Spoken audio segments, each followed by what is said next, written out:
will be some people named in these lawsuits that will raise some eyebrows. He has an out option, and that is popping a cyanide pill. That are so serious that it would likely leave Sean Combs in jail the rest of his life. But Choke, I mean, you might have said the same thing about Jeffrey Epstein. He's going to be indicted for the murder of Tupac and the Notorious B.I.G. We got Akon at the airport. The way he spoke about this, Hollywood generally has not, spoken out. The business in itself is taking a shift. Music hasn't been the greatest role model for our youth. I just think it's a spiritual shift that's happening. Mind our own business, and we just gotta sit back and relax and watch. Somebody as a target for their success. I mean, at least that's how the lawyer's playing it. And whatever people are doing on their personal time is something they have to deal with on their own. It's not the first time we've heard this rhetoric, you know what I mean? Yeah, but it's a defense mechanism. At the end of the day, and he knows better than to be talking about the things that he does with Big Brother Puff on national television. Apparently not. Everything ain't for everybody. He believes he's innocent. I believe he's innocent. And we're going to fight this case with all of our might until we don't have to fight any longer. From Janice Smalls Combs, who is Diddy's mother. I come to you today as a mother that is devastated and profoundly saddened by the allegations made against my son, Sean Combs. To bear witness what seems to be like a public lynching of my son is a pain too unbearable to put into words. It is heartbreaking to see my son judged not for the truth, but for a narrative created out of lies. These allegations are egregious. Ferret this out in the court system. We intend to prove our cases. I've talked to these victims, and I believe them. So that's exactly what I would expect his mother to say.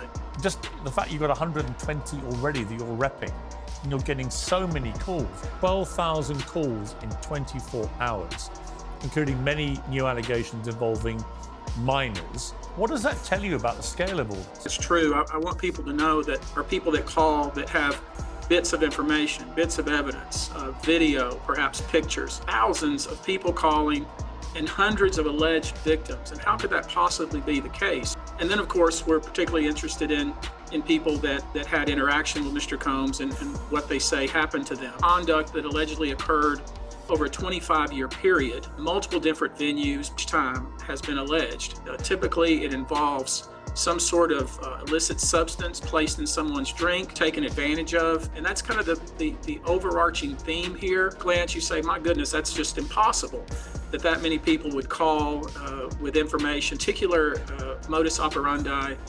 It makes a lot of sense. Who's at the top of the pyramid here? Generally, you give deals to the people who are lower in the pyramid in order to get them to testify against the top. An alleged secret video of an A-list celebrity participating, and the unnamed celebrity knows about it. So 2 anonymous sources have told the New York Post that the video is being shopped around to media outlets. A-list celebrity is, quote, horrified that this footage is being shopped around. It says it's not revealing who the celebrity is because it's not clear if he was a minor when the footage was filmed. Sources say both Combs and the other male's faces are visible in this sex tape. The person who has the tape really doesn't want to shop it around. They really want to help and give it to wanted to directly sell it to that person. That person does have the opportunity to purchase the video.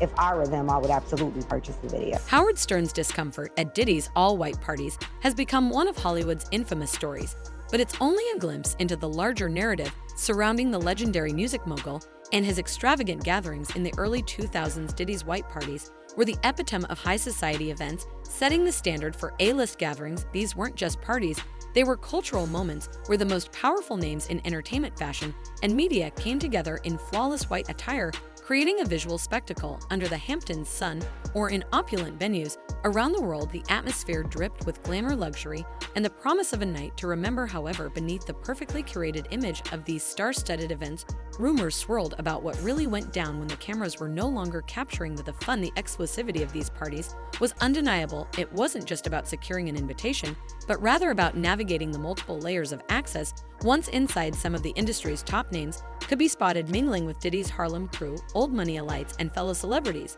But behind the scenes, things were much more mysterious.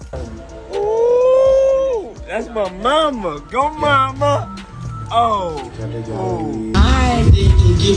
She's getting a drip with me. She's hydrating. What's up, ma? Mom's a single. I ain't gonna hate on my moms. She's single. Yeah, my mom's single. Yeah. Don't stop. She could touch the floor with her palm. Hey, Mom, what's going on? You starting to cook, right? I said no. We're gonna have a big Thanksgiving here, because I like to cook a lot. Oh. Ribs, fried chicken, cornbread. Just getting closer for you. We love you, Mom. Thankful for you. Let's go. People who say they attended his infamous parties and are not surprised by the allegations against him. This is Diddy. Like at a Diddy party, he's always gonna be turning up. Y'all not at Diddy's house, y'all not nowhere. I'm just wowed on how he's just able to keep all that energy. Sometimes they provide breakfast in the morning and it's like you could chill. The lawsuit suggests that the Duke of Sussex was one of the guests at Combs' infamous parties. Now Prince Harry has been named in a $30 million lawsuit against the hip-hop mogul, who is facing charges of trafficking and sexual abuse, allegedly attended by sex workers and underage girls. In my opinion, I think that they're probably looking at RICO or racketeering charges. Each one of those charges carries with it a 25-year sentence. Digital evidence can be very, very tiny. And so when you're looking for flash drives, you are going to have to start looking in walls, taking apart furniture, cameras, those kinds of things, cameras that are recording, those kinds of things. Agents were concerned that Diddy or his associates were deleting evidence. That was my tip-off to why this evidence was probably digital in nature, which is exactly why, in my opinion, they searched the homes simultaneously at the exact same time. My guess is that they knew that there was a chance the evidence could be destroyed or was going to be destroyed. Paris Hilton, a staple of the party scene, at the time reminisced about the first white party, calling it iconic and marveling at the mix of people from different worlds. The guest list featured everyone from Hollywood heartthrob Leonardo DiCaprio to New York's elite socialites, a blend that added to the allure of these events. But even for those fortunate enough to make the guest list, the experience varied. Speaking of big names, Ka Jones, a former Pussycat doll, has also come out saying she's been speaking up about Diddy and the wild music industry for years, since 2017, in fact. But as usual, no one paid attention. She spilled the tea on how she felt pressured to bed people in the industry and has been calling out Hollywood execs for ages. And now Diddy's behind bars, awaiting trial for some seriously scandalous charges. Over 120 accusers have come forward, throwing the music mogul into a storm of accusations. Even Elon Musk chimed in on X, asking who in entertainment knew about this. Jones was quick to remind him, "I told y'all." But no one listened. Tom Swoop, a music industry insider, offered a deeper look into the intricacies of the party's structure. According to Swoop, there were clear tiers of access within the party. While the general event was an unforgettable experience, for many only a select few were ushered into the inner sancta here. As the evening progressed and the more public festivities wrapped up, things reportedly took a more grown-up turn. Diddy would make announcements later in the night, instructing families and anyone with younglings to leave before the troopery began. What happened behind those velvet ropes remained a mystery to most, but whispers suggested that the after-horror events catered to those bold enough to indulge in the wild side of the glamorous life. I don't know that I could keep him off the stand. He is very eager to tell his story. This is the type of indictment you would expect from someone in the mafia. Reputation is over. The United States government, they start making this case as a takedown of a successful black man. Brought in new lawyers to try and get this done. Appeals court says the judge was wrong. The judge should have allowed him to post bail, which is exactly what they are going to try and do. The judge abused his discretion because ultimately this is a discretionary thing.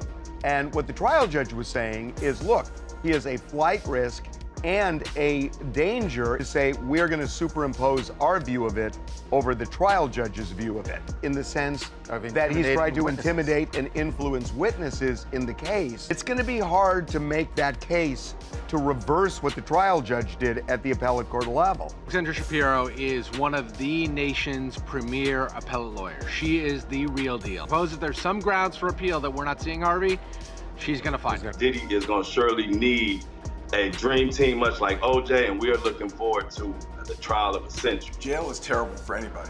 And the bigger they come, the harder they fall, and I sort of think that's what the prurient interest of the public is, to have the exact opposite. What a life-changing moment. I mean, it's just incredible. Why is he not being given bond? And, we can debate that all day long. He's got the resources to flee, but he's so recognizable.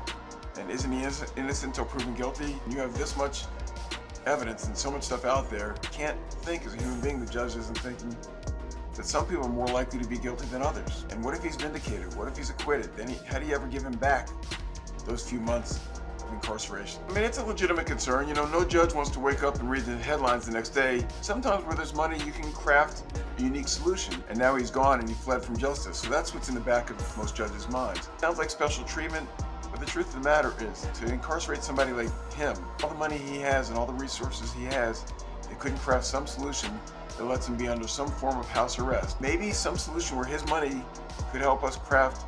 I mean, he could build a separate jail cell. I wouldn't want to be those judges. There's sort of a no-win situation for the judge. What we would do for anybody else, which is keep him incarcerated. Russell Brand also spilled the beans on his bizarre enforced holiday with none other than P. Diddy himself. In a Resurfaced 2010 interview, Brand shared how Diddy whisked him away to Vegas while they were working on Get Him to the Greek.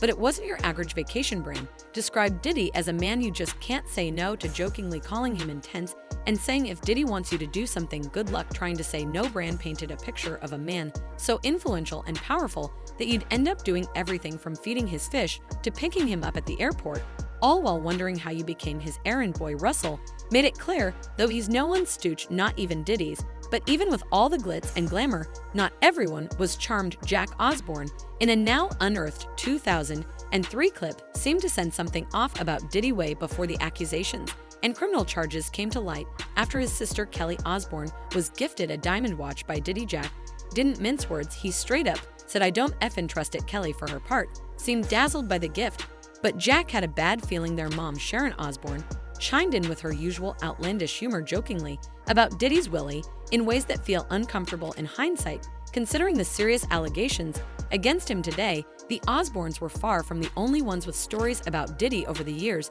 his image shifted from a playful, extravagant party king to someone embroiled in increasingly scandalous claims. He's a monster.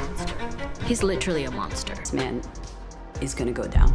This is incredibly disturbing footage. He hosted what he called freak-offs, parties so brutal that the young men and women, from being drugged, they would be beaten, they would be raped, would sometimes vomit and pass out. They alleged that Diddy filmed it. I've kept this very quiet for 14 years. I mean, it's been a very long time, and it was so hard for me to watch. And I cried for days because I just couldn't believe that that man was physically her like that. Certain that the amount of stuff that we've heard about is probably not the half of it. He's a monster. He's literally a monster. Friendly neighborhood, international rap mogul, superstar, designer extraordinaire, actor. You know, I do it all, baby. My homegirl Cassie right here. She's a human being. That's what we all love about her. Sure will love her one day. This bad boy, we ain't never gonna stop. There's no way that he was doing this alone. He was enabled. He had multiple EAs and PAs, and I have no idea who was his fixer. A Shakespearean tragedy, how this man is gonna go down. And those are extremely difficult cases to defend yourself against. Very difficult. What's happening now, Cassie opened up the floodgates. So the damage he's done to so many different people, and hopefully these people can move forward from this. Hopefully. Do you know Sean Combs? Puff Daddy? Yeah. P. Diddy, whatever he calls himself these days. Yeah, go ahead. Yeah, he's part of what's called the Boule. The Boule is a branch of the Illuminati. I had sex with Cassie and Sean. Basically, he would mess and tell me what to do with Cassie. Sean talks a lot on the phone and on the TV with speakers and stuff, and I was like a slave, okay? I had like 15 encounters, and I heard a lot of business, because what they would do is, I called herpes, and I came back and I sued him for the herpes and won. And Christopher Leon's here was my attorney.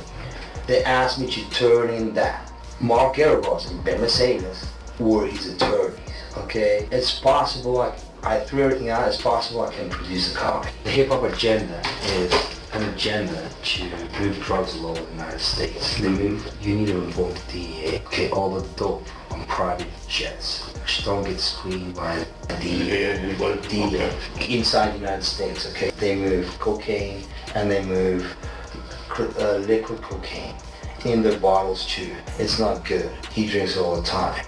Usher's association with Diddy is another intriguing angle that has raised eyebrows. Back in the day, a teenage Usher spent time at Diddy's parties, and while much was made of the mentorship between them, later revelations have hinted at a darker side to that relationship. Usher himself has made comments that, looking back, suggest he knew more than he let on about the inner workings of Diddy's world, whether it was freak-offs, a rumored term for the wild escapades at Diddy's parties, or other eyebrow-raising activities. There's always been a sense that only insiders knew the full truth. Then there's the ongoing saga of Diddy's fall from grace. His arrest and federal charges shocked many, but those who had been watching his rise and reign from the start were less surprised. The man who once prided himself on breaking down racial and generational barriers with his parties now fact as the possibility of a very different legacy, one marred by serious accusations that could see him remembered not as the music industry powerhouse, but as a criminal mastermind who exploited his power for personal gain. This thing turns into something that when y'all get older, y'all won't come to, okay? It was curious. I got a chance to see some things. Yeah, but you were 13. What were you seeing? I went there to see the lifestyle. Woman didn't come along. I didn't say that. Okay. I didn't say that. Could indulge and understand what I was even looking at. It was pretty wild. There were very curious things taking place, and I didn't necessarily understand. Oh. I was having a good time, you know what I mean? Can you stay up till 4 in the morning with them and party? I mean, I could. I actually stayed up longer than them. Yeah. I had like, what like a living. life. Yeah, it's pretty crazy. 14 years old. You're a dad now. Would you ever send your kid to Puffy camp? Hell no. My goal was to get this far in Hollywood and still have a virgin hole and never have sucked a. That was my only goal. You could be Kang the Conqueror, and they could take your rabbit ass down in 2 weekends. But I'm not gonna act like I'm not scared of them. I have a reason to be scared. I had to turn down $50 million 4 times just to protect my integrity and that virgin hole I was telling you about. Right, because P. Diddy be wanting to party. See, I got the receipts for everything I'm telling you. That's why I can say them. And you gotta tell him no. You got to tell him no. Footage from Diddy's raid allegedly shows Kim Kardashian in scenes that are set to send shockwaves through the entertainment industry, and whistleblowers are coming forward to expose Kim's role in the business. This dumbass lawyer said you probably got it at Costco.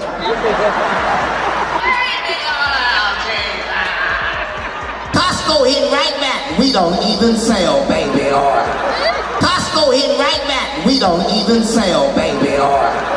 It ain't that much ass shit in the world. Everybody know that. Costco hitting right back. We don't even sell baby oil. Marlon, you been to the Hollywood party. What's going on at these Hollywood parties? I left early. Plenty Diddy parties. I left early. I swear to you, those aren't the type of parties that I go to. The stuff that they claim to be going on. I never seen it. When I hear about it, when did that happen? Yeah. At what time did this go down? I've never seen any of this. I'm like, because I was there till 3:30. You mean 3:32? So they waited for me to leave? Like, all right, good. I've never seen it. Never seen nothing. If I buy a party, I like my own party. Yeah. You know what I mean? Even if I'm me and, this is my party. It's my swell rate. For rap mogul Sean Diddy Combs, also known as P. Diddy or Puff Daddy through the years. Diddy, like Epstein, has long been rumored to be a federal informant, pointed out famously by rapper Kanye West. The type of party you might find on Jeffrey Epstein's island or... No, hold on. All you fake hard... You know what I'm saying?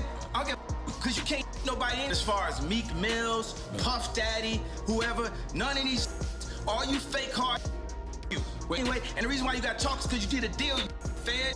The past always seems to catch up with the present in Hollywood, and nowhere is this more evident than in the stories of those once associated with Diddy Howard Stern's bathroom debacle.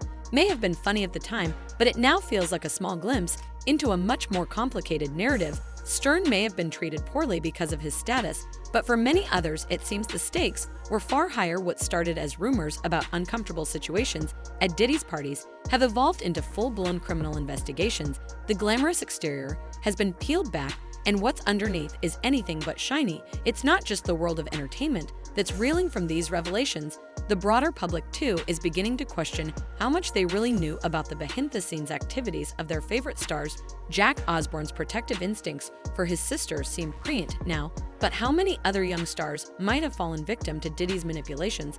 The fact that so many powerful people attended his parties and stayed silent raises UNC comfortable questions about complicity. That's all for this video, folks. See you next time.